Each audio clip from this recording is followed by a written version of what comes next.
Hey, welcome to Prayers Radio. I'm your host, Rich Jarvis. This is my co-host, John Waterhouse. This show is only about prayer. Ernest Holmes, which we call spiritual mind treatment in this philosophy. Got it, John. Thank you, Rich.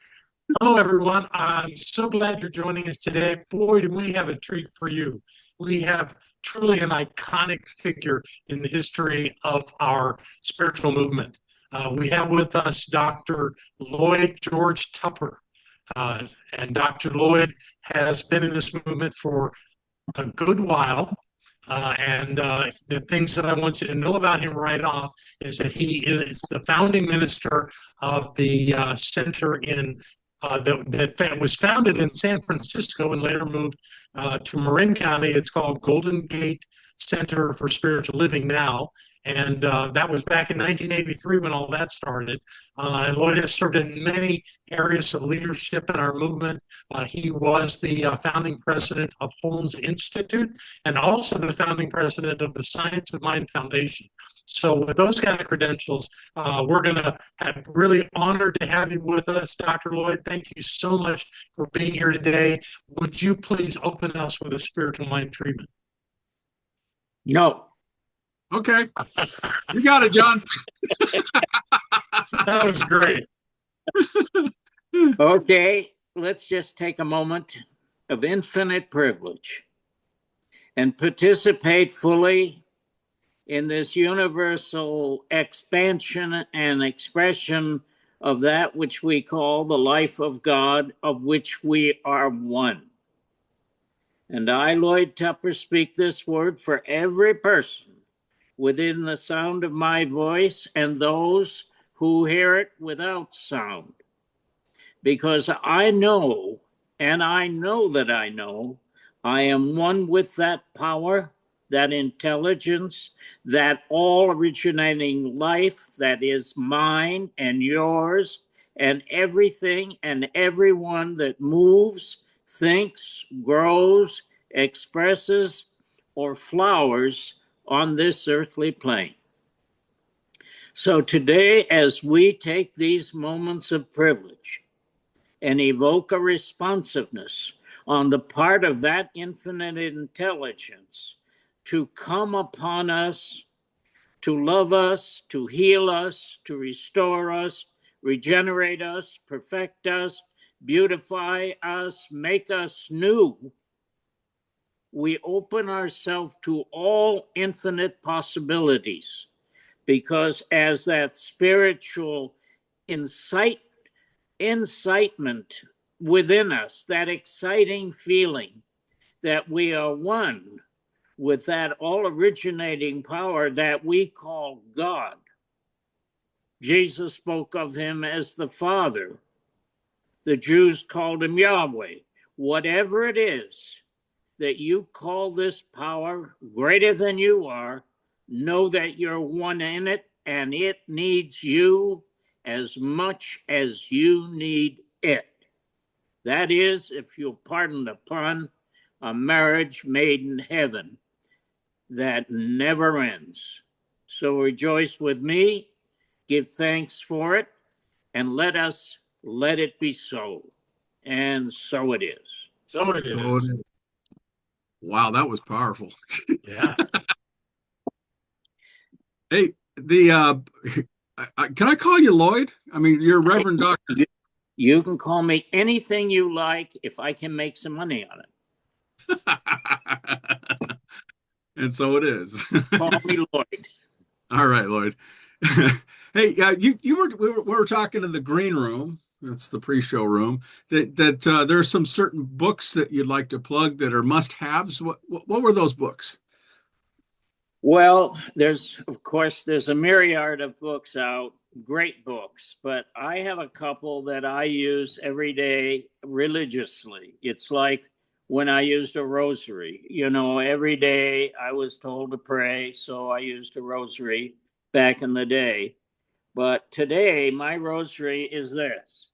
This is a book by Ernest Holmes and Raymond Charles Barker, our former minister and founder of the New York City Church, First Church of Religious Science. And Dr. Barker was my personal practitioner for 20 years. And he was the introduction for me when I first went to where they do the shows now in New York. I can't remember the name, but it'll come to me. Where he was waiting to open the Lincoln Center in New York because had given $58 million to build a theater. And she said, I'll give you the money, but my minister gets to be here all his life at $25 a week. So that was the opening. So anyhow, this book is written by Ernest Holmes. It's called 365 Days for Richer Living. This month's series are by Emerson, the introduction, but the writings are Ernest Holmes or Raymond Charles Barker. And I can tell you this with all sincerity. You can go around this world and every other world, but you'll never find more truth, except for naturally those that are present and are writing books. But this is the truth that you want to have. And the other thing, my standby, when I forget, which I don't do too often, but occasionally, somebody says, well, something that makes me forget something that I shouldn't forget. I pick up this book, and this book is by Frederick Bales, who was the dean of the Religious Science Institute, along with Ernest Holmes, who founded it, and of course the church. And this book is called Your Mind Can Heal You.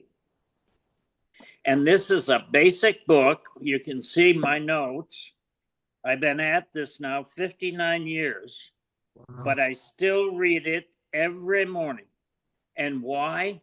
Because in that 59 years, a lot has gone on. And the fact of the matter is that saying, keep it simple, is the truth. You can read this book, and because you're intelligent, and the intelligence is a good name for an infinite thinker and creator called God, you can evoke a responsiveness to all forms of intelligence, including that which is called God. And if you read this book and it tells you what to do, you follow the recipe, and a cake that you bake will last a lifetime. I like that. How's that? Bale's book is your awesome. mind can heal you. Your mind can heal you, correct? Yes, Your Mind Can Heal You by Frederick Bales. I don't have that one. I'm going to get that. All right, get this. The first one I read by him, and God knows I needed it in 1967, was Hidden Power for Human Problems. And I had one or two problems back in 1967. And it was the first book I ever read on this subject. I'm a former, well, I wouldn't say I'm a former. Once you're a Catholic, you're always a Catholic. But I'm also a practicing religious scientist. And this is a book that will keep you on your toes, because next year I'll celebrate 60 years that I've been in this movement, and I've never read anything better than these two books. There they are. So for our freedom, you'll grow like you can't believe. And everything you thought was impossible will become doable. And why wouldn't it be if you are the incarnation of the one infinite life that is God, and God speaks the word? And guess who God speaks the word to? You. You've got the God in you that responds to the God in the universe, and you're one. But if you don't know how to open the door and invite it in, it'll sit on your doorstep and wilt. Yeah. So get those two books. And I have no, now that's not true. That's not true. I own half this book because Raymond Barker left this in his will to me. And the other half is owned by Science of Mind Publications. So there you go. Did you ask me about a book? I did. And you answered it perfectly. One of the things I'm going to tell our audience that's listening via just sound is that I'll have these inside of the show notes, and they can get that at prayersradio.com. And you'll be able to find those books that he's talking about, because I know you're probably going, gosh, I want that book, if you're listening to this online right now while you're driving or something. So hey, how does prayer show up? And they can go on Amazon, Rick. They're listed on Amazon books. That's where the link will be for it, on the show notes and stuff when they go to YouTube or our friends at YouTube and other public, the 19 platforms that we're on. They'll be able to access that where to get that book. So how does prayer show up in your life besides that? I mean, you've talked about how prayers, you have the formula and make the cake and stuff, but the prayer stuff, how does prayer show up in your life? How would you explain that for somebody? I would say that I am prayer, a walking prayer. Nice. I think prayer, I talk prayer, I sleep prayer, and I'm very interesting and not boring, because prayer encompasses every aspect of my beingness and every aspect of your beingness. And if you don't utilize the key to that prayer, which is your intelligent factor, just the fact that you tuned into this radio program, it denotes you're intelligent. Well, if you use that intelligent factor and say, I choose to evoke a responsiveness on the greater life that I call God, that is everywhere present and is the principle of intelligence, guess who's going to be on your doorstep instantaneously? Let me have it is the opening line. Let me have it. So when I'm in some, quandary as to what to do, or somebody calls me and says, oh, I need a healing, or somebody calls me and says, my wife is leaving, or my dog doesn't like me, or you name it, spirit can handle it. I have myself, I'm quoting a person much more popular than me, I of myself can do nothing, no thing, but that which is in me, through me, around me, about me, and as me, I cannot deny that, knows it can do anything. I live with that. I know that's the truth. And sometimes I have to get my bloated nothingness out of the way of the divine circuitry.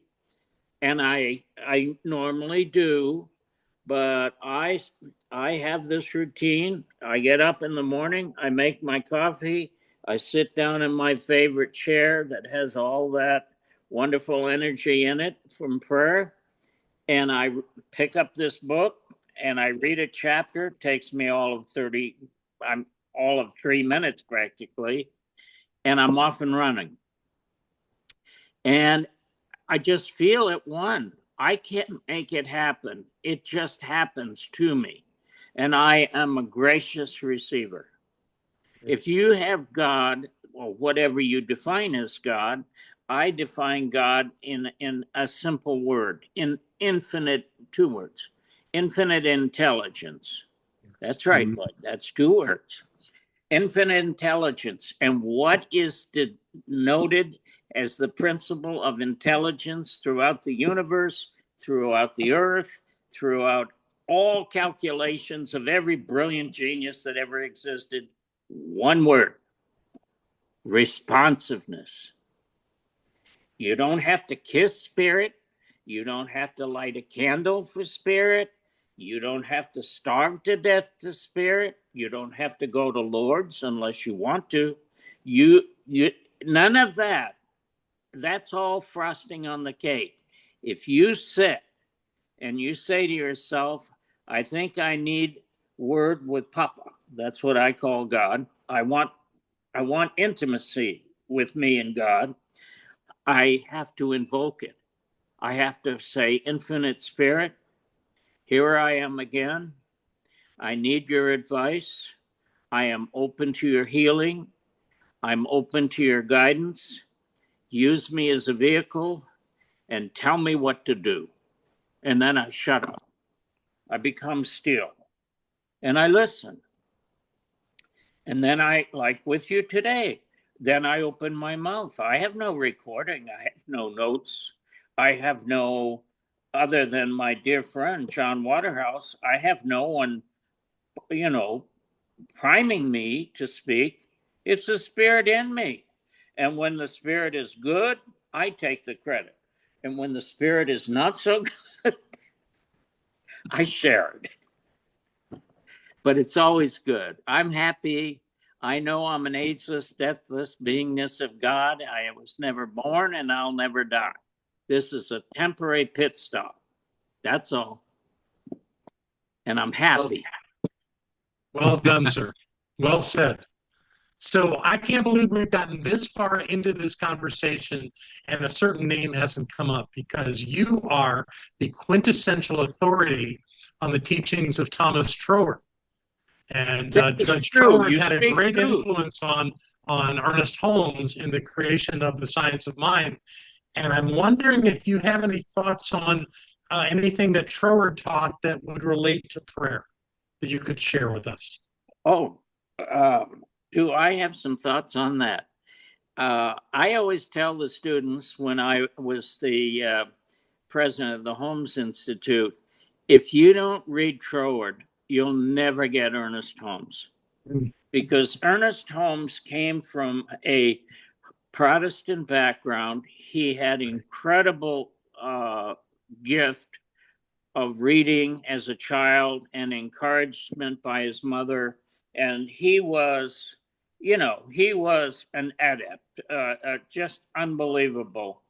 But Ernest Holmes said throughout many years of his beginning of lecturing and being an authority on the truth of this life and what it incorporates as God in its creation, doing the will of God for the greater glory of God and for the good of all and the harm of none.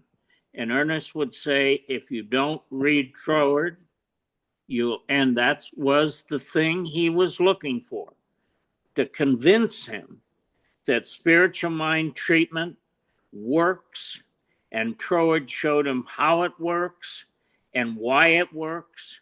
And then Ernest felt he could write the Science of Mind textbook. And it was Troward that gave him the spiritual goose. So I get goose by Troward almost every day. But that's because I'm an addict, I guess, but a good one. Yeah. No shame in me. I read Troward because sometimes I forget what I need to remember, and I read a chapter and I'm right back. I'm right there. Pure truth will do that, by the way. When people tell you to pray to God and you'll keep praying because you'll get an answer, I don't buy that.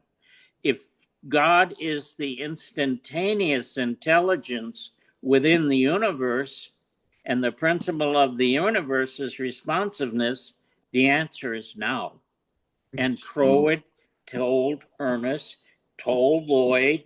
I first discovered Troward when I graduated as a practitioner in 1972.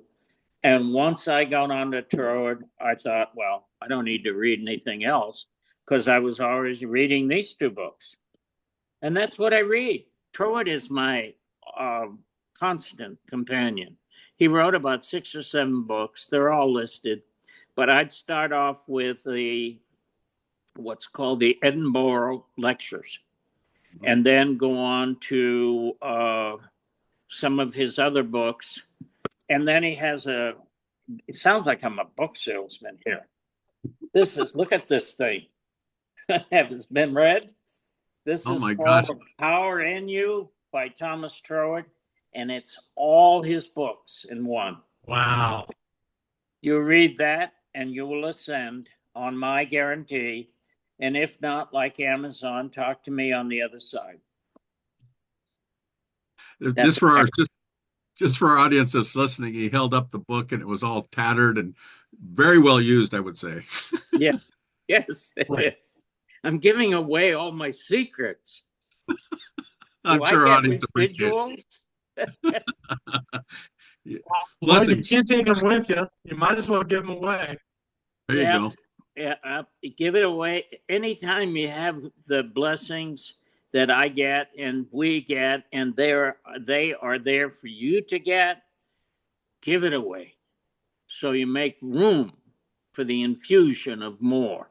There is no end to spirit, and every second has something new in it. And you're the vehicle, you're the receptor, you're the Christ incarnate, as Jesus said. These works that I do, greater works than these, ye shall do. And my question is, what have you done today, Lloyd? What are you doing? Who are you inspiring to become self-reliant, Emerson? To be your own person, to know that you're the essential component of the creative process, and you're infinite and you will never die. Your body will go back to the earth, but your spirit is one in God and it cannot die. And that's the truth. And if you don't believe it, tough Shinsky. Shinsky is somebody else. I won't mention his name again. Rick, what's wrong with you? You need to tighten that bag in there. To our audience, I have this like shower curtain thing that I use that hides my background where my books are, and God, it's it like was a container. that was a laundry bag. It's like Very big one, by the way. a very big one. Okay. Do you So what else do you want to know? I'm full of it. I love to share it. Well, you've already talked about your day and stuff, and how you sit there and you read and you look up things and you tell the infinite spirit, which is us, how you're going to actually manifest your day, which I think is wonderful. When a challenge pops up, like you can't get on the internet or something like that, what do you do? I mean, what do you say to yourself? Do you just deny power to it? Do you do a 5-step prayer, 7-step prayer, or what do you? What's your formula? I just say God knows. That's all. I don't mind being God's son. I don't mind not consciously knowing everything about everything and about everyone. The Spirit of God in me knows all that, and if I need it, I'll get it. And if I don't need it, I don't want to be bothered with it. I let other people like you, brilliant people like you, I don't worry about that. I want you to know I don't sit around and read all day. I get up early and I do read for 3 hours. I discipline myself. That's what I need. 3 hours. But that's all indulgence. People say, "Oh, I don't want to get up in the morning. I can't stand it. I don't like to read." Listen, this is addictive. This is like snorting the spirit. And I know that sounds kind of trashy, but the truth is, if you want to get high, read the truth. And when you think, well, I don't know, when is it going to work, or how is it going to work, or how often do I do it? Be seduced. Let spirit seduce you. It will never, ever do anything to harm you. And as I said, you don't have to read these things for 3 hours like I do. I mean, this is my life. This is what I do. This is what I share. This is why I don't have notes. You're probably saying maybe I should have notes, but I don't have notes because I know everything that there is to be known, because the mind of God is in me.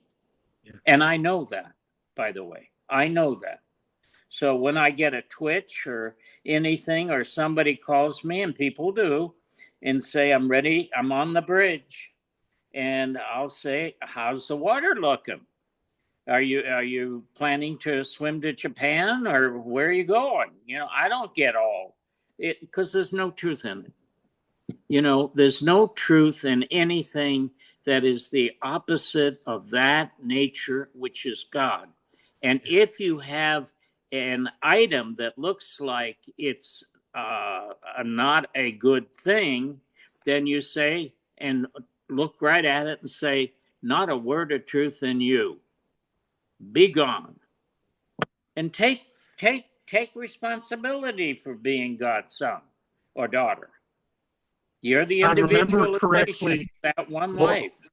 Lloyd, you learned that phrase, not a word of truth in it, from your practitioner and teacher, That is true. Raymond Charles Raymond Parker. Charles Parker. Yeah, Not a word of truth in it. That's I right. love that. Yeah, he was my practitioner for 20 years. That's great. I was his last student. I met him in 1968, and he passed over in 1988 and handed me the stirrups. That's great. And he said, go for it. And remember, Lloyd, stay off the cross. So I have a question for you. Yes. Only God knows how many students you've had over these many years. I know many, and I have heard you lecture at a Silmar where you could hear a pin drop in the room. They only wanted to hear from you.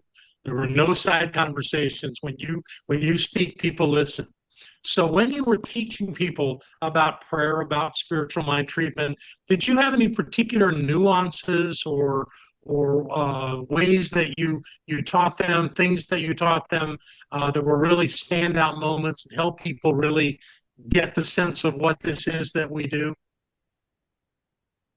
Well, yes, because I taught Troward for 7 days in the 2 weeks of Selamar. For 2 weeks, I did teach Tupper Talks Troward. Tupper Talks Troward.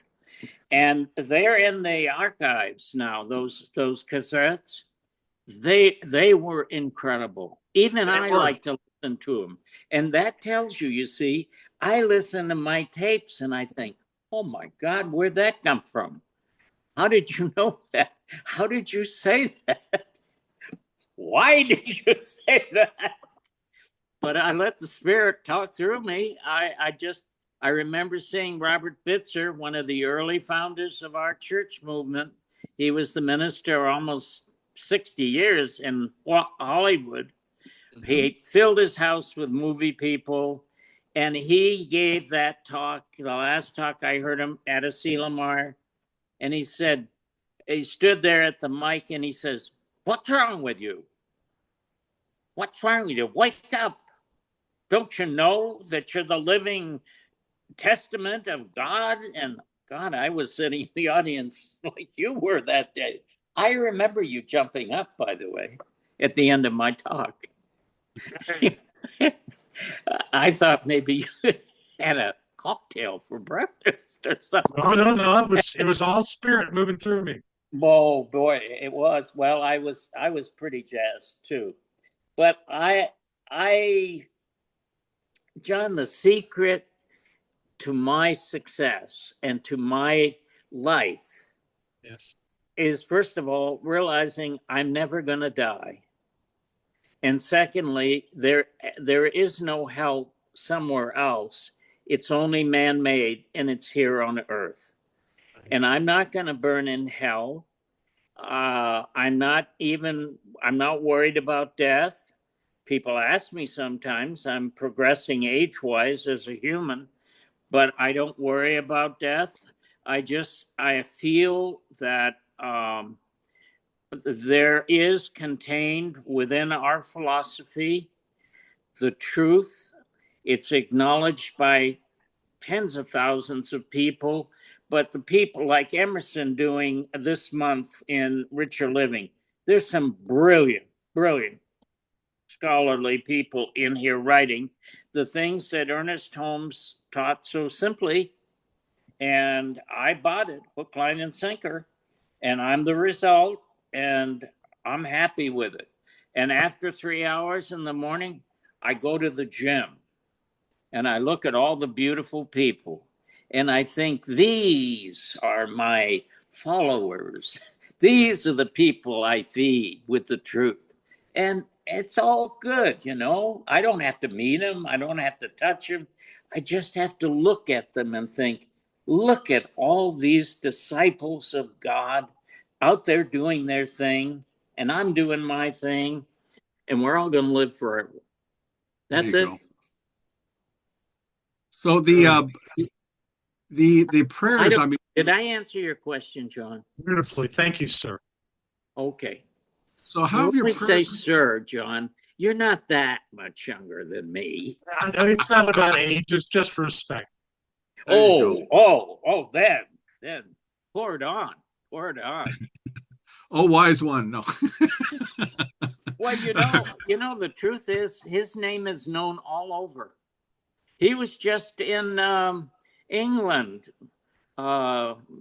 staying with friends of ours, mutual friends. Yes. He's everywhere.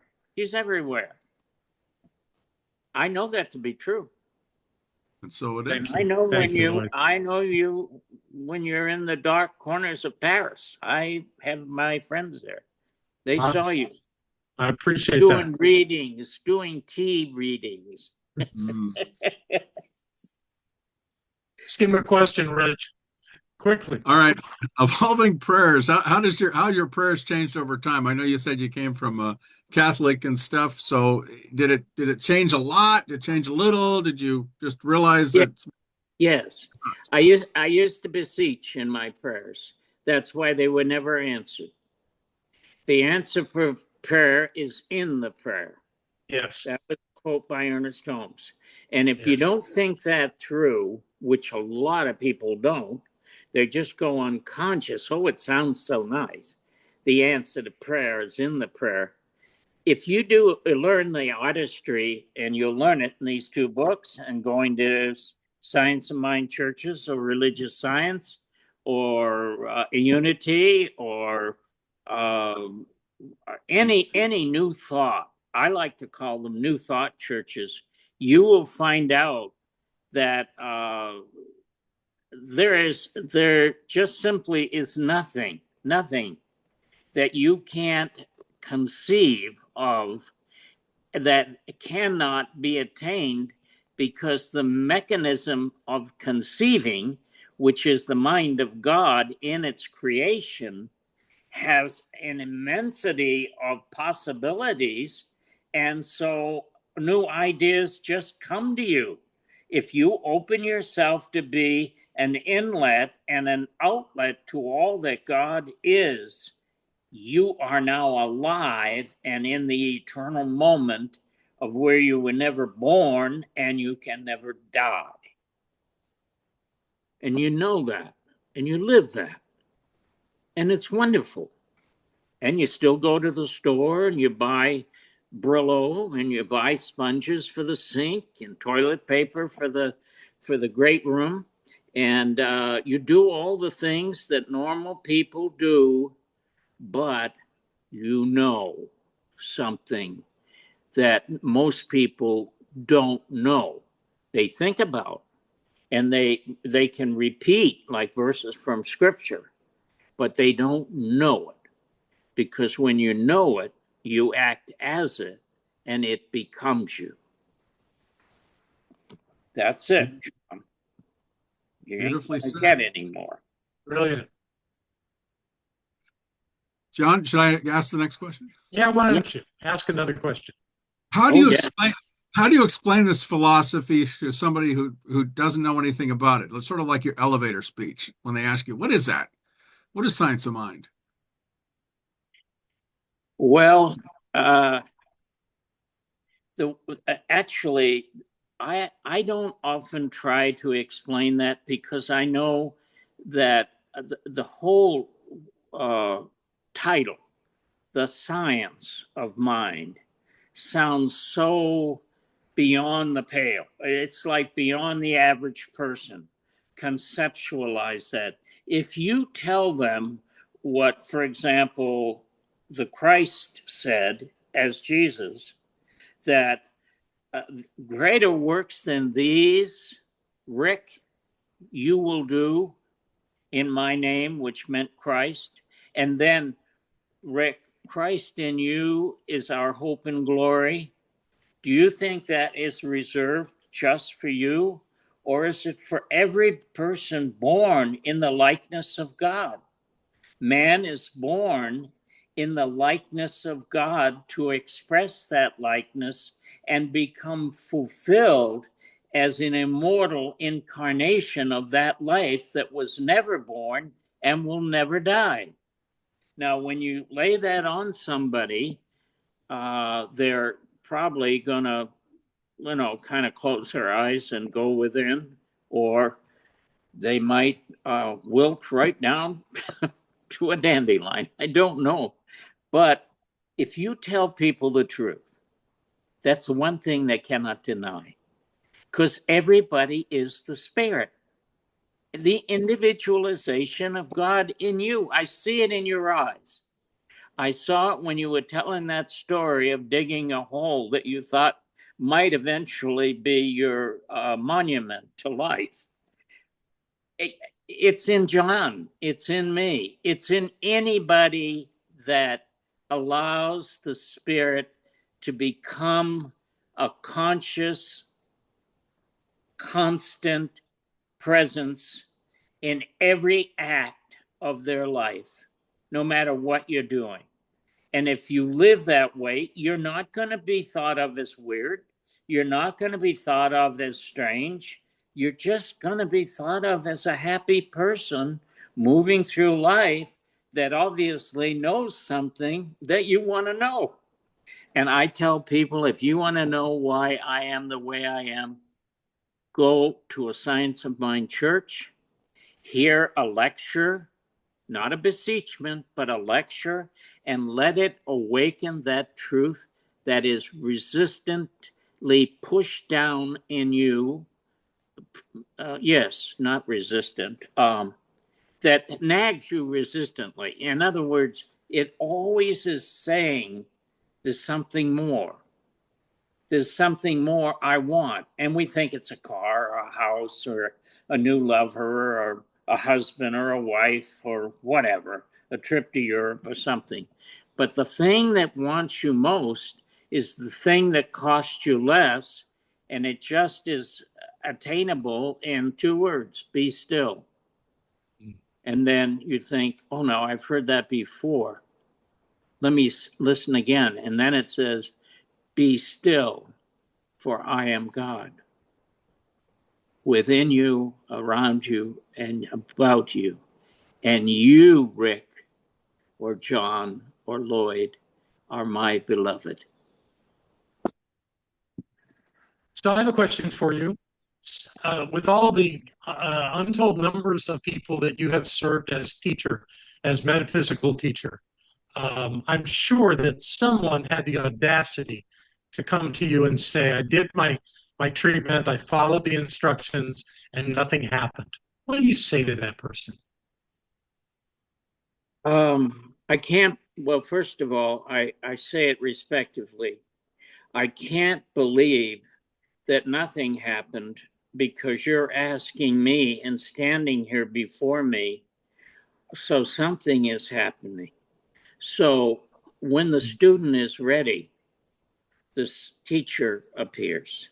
Yes. We have to be willing, in my view, to give up. You have to surrender. You have to be willing to surrender to something. Now, in my case or your case, we know there's a presence, a power, a life, and we call it God or spirit or whatever. But if people don't know those words or don't believe those words, just surrender to life. That's all encompassing. And say to this something that is life, I want to believe, I need to believe, help me. Help my unbelief, to quote a biblical saying. I believe, help me, O Lord, in my unbelief. That's what I tell them. That's brilliant. And also, if you get a book, a good book that addresses that person where they're at, because it'll say, are you lower than whale dung on the ocean floor? It'll use more spiritual words, but you know what they are. And you'll say, yes, yes. And I'm not going to say those two words, but I think your audience will relate to them. And you'll say, well, I must be in the right place at the right time because we have a common belief. This thing doesn't seem to work for me, but it works for anybody because you're it. You're it. And you can't deny it. You go through life denying it, but it doesn't do you any good. You're it. Right. Well said, we're at the 2-minute mark, so what we're going to do is finish up the questions. And one of the questions that comes to mind, you've already answered the other one. What's your favorite Ernest Holmes reference? Quote, if you will. There's a power for good in this universe, and you can use it. And the reason I say that is because it took me probably 5 years to figure it out.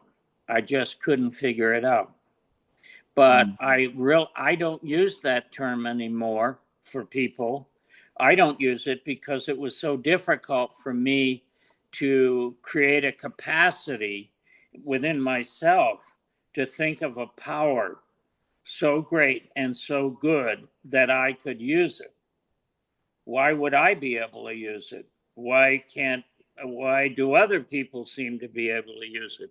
But that is a good quote from Ernest Holmes. And now, of course, it's like second nature. I do use it every time I think and open my mouth and speak. Am I speaking words of truth, or I am speaking words of man? The race consciousness, we call it. The human race consciousness. So anybody, that's such a good question. Anybody of any age, except possibly an infant, and I'm not certain infants don't already have the tablet within them, because that's where the Christ is, knows the truth. Ye shall know the truth, and the truth will set you free. So I say to people, if you don't feel free, then come to church and listen to the truth.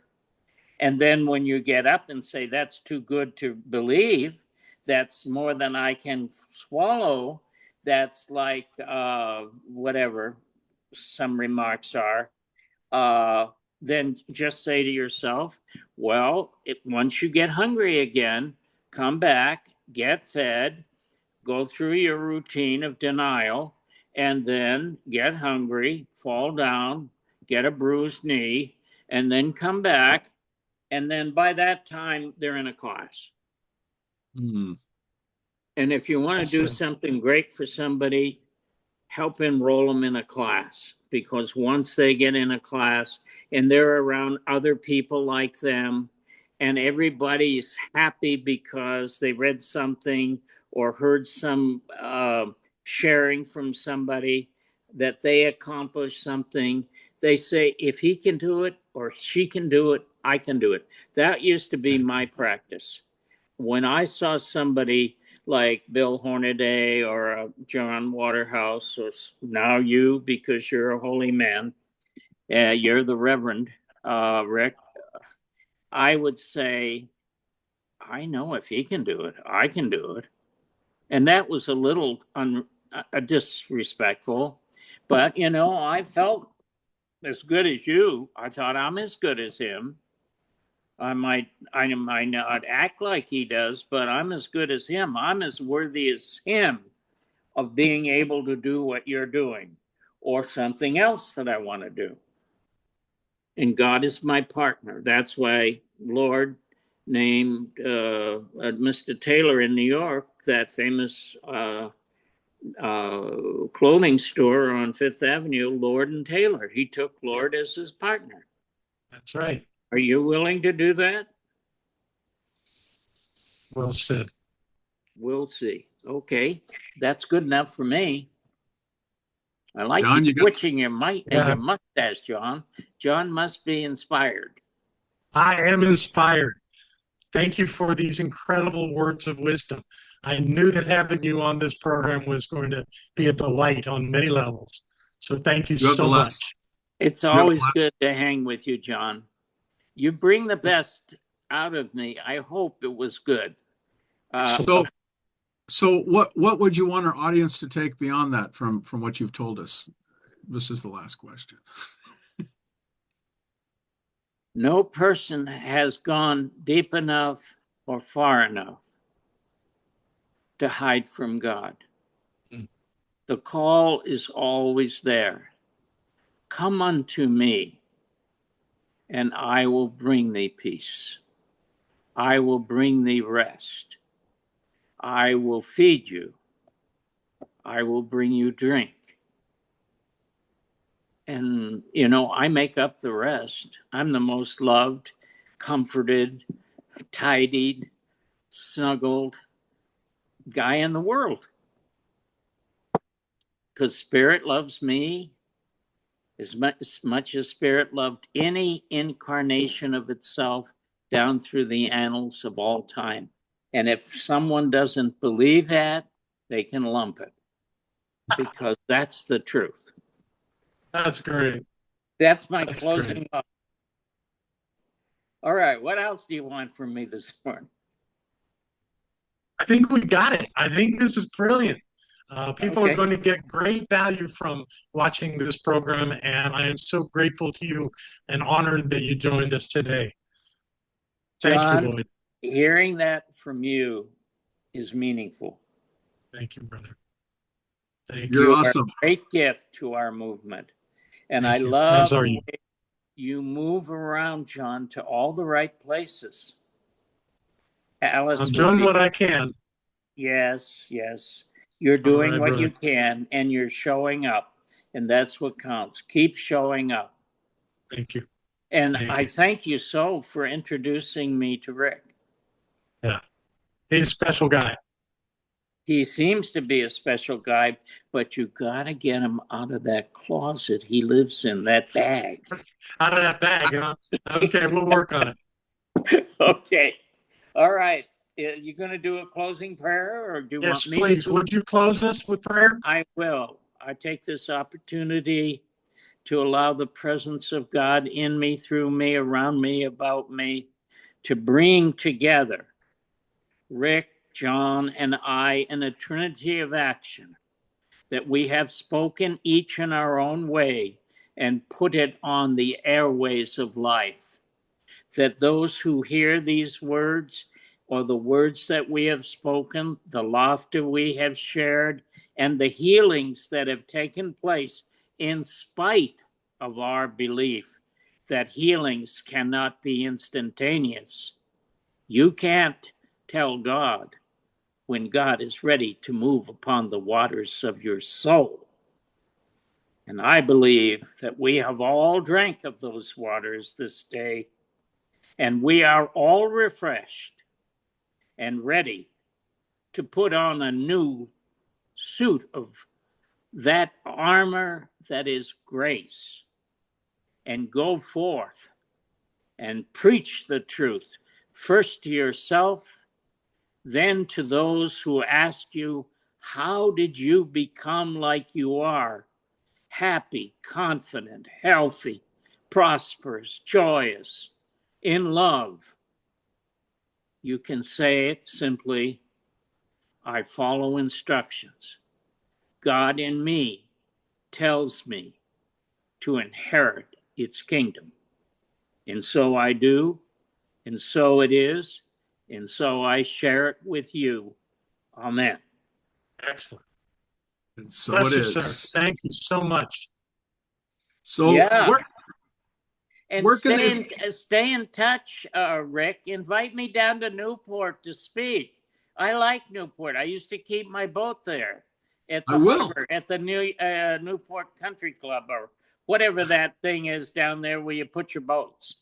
Well, I'll check with Reverend Jim Terrell over at OC Spiritual Center, and I'm sure he'd love to have you. I'll talk to him this week. Okay. John, where can they find you at? Oh, I'm into all kind of things. I've got a podcast called Higher Reality on the Edge of Understanding, which I do with Reverend Lawrence DeRusha. I think you may remember Larry and Mary Jean DeRusha, Lloyd. He and I do Yes, a I do, podcast do every week, remember them. Yes, yes. and we're having a lot of fun with that, looking at the convergence of science and spirituality. So that's going on. As I mentioned earlier, I've just published my third book called Spirits Awakening, which is really about my life and how I awakened to this understanding and how it's changed along the way within me. So that's a couple of ways you can do it right now. That's Fabulous. a fire truck. Well, I'm Rich, Jarvis Prayers Radio, and like, subscribe, and support us if you'd like. There's a link on the site. I will be releasing my book, The Default Prayer, which probably be the end of this year, and I'll probably have you both read it beforehand to take a look at it. Now, I just got to say thank you, and I am saying thank you because that's the wording, present, here, now. And if you don't say a prayer, you ain't got a prayer. Amen. Amen. Your